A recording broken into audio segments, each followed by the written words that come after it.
శ్రీ శ్రీ శ్రీ నారాయణ స్వామి వారి దేవస్థానం ప్రకాశం జిల్లా సిఎస్పురం మండలం కోవిలంపాడు పంచాయతీ మిట్టపాలెం గ్రామంలో కలదు.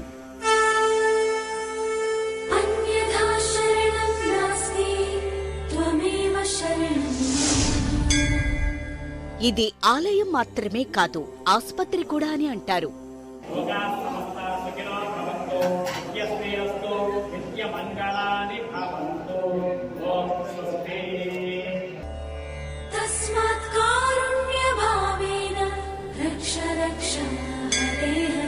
ఎందుకంటే భక్తులు దేవస్థానంలో స్నానమాచరించి నియమ నిష్ఠలతో తడి వస్త్రాలతో దేవస్థానంలో 5 ఆదివారాలు 108 ప్రదక్షిణములు చేసి పొంగలి నైవేద్యంగా సమర్పించి రాత్రికి నిద్ర చేయడం వలన ఆస్పత్రికి వెళ్లకుండానే ఎటువంటి చర్మరోగాల నుండైనా దీర్ఘకాలిక వ్యాధుల నుండైనా స్వామివారి అనుగ్రహంతో విముక్తి పొందుతారు.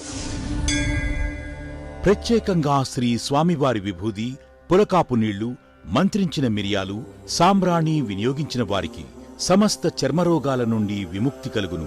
ఈ విభూది స్వామివారి అభిషేకం చేయగా వచ్చిన పులకాపు తీర్థం భక్తులకు ఉచితంగా వితరణ చేయటం జరుగుతున్నది. అదేవిధంగా ఎటువంటి గాలిపీడలు, గ్రహబాధల వల్ల పీడించబడుతున్నవారు ఈ నారాయణ స్వామివారిని దర్శించిన ఎడల గాలిపీడలు, గ్రహబాధల నుండి విముక్తి పొందుతారు. అంతేకాదు, సంతానం లేని వారు ఇక్కడ దేవాలయం చుట్టూ ప్రదక్షిణ చేసి వరపడిన ఎడల వారికి సంతానం కలుగును అని ఇక్కడి భక్తుల ప్రగాఢ నమ్మకం. ధర్మబద్ధమై కొంగు బంగారమై భక్తుల కోరికలు తీర్చుతూ శ్రీ స్వామివారు విరాజిల్లుతున్నారు.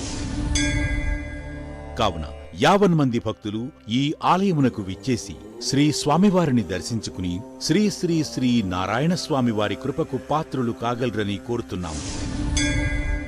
ఈ దేవస్థానం ఒంగోలు నుండి 130 కిలోమీటర్లు, నెల్లూరు నుండి 145 కిలోమీటర్లు, కనిగిరి నుండి 40 కిలోమీటర్లు, మాలకొండ నుండి 40 కిలోమీటర్లు, బద్వేలు నుండి 95 కిలోమీటర్లు, పోరుమావిళ్ల నుండి 60 కిలోమీటర్ల దూరంలో కలదు. ఇక్కడకు ఆర్టీసీ బస్సుల్లో, ప్రైవేటు వాహనాలలో చేరుకోవచ్చు. ఇట్లు ఆలయ కార్యనిర్వహణాధికారి మరియు వ్యవస్థాపక ధర్మకర్త శ్రీ శ్రీ శ్రీ నారాయణ స్వామి వారి దేవస్థానం, మిట్టపాలెం గ్రామం, కోవిలంపాడు పంచాయతీ, సిఎస్పురం మండలం, ప్రకాశం జిల్లా.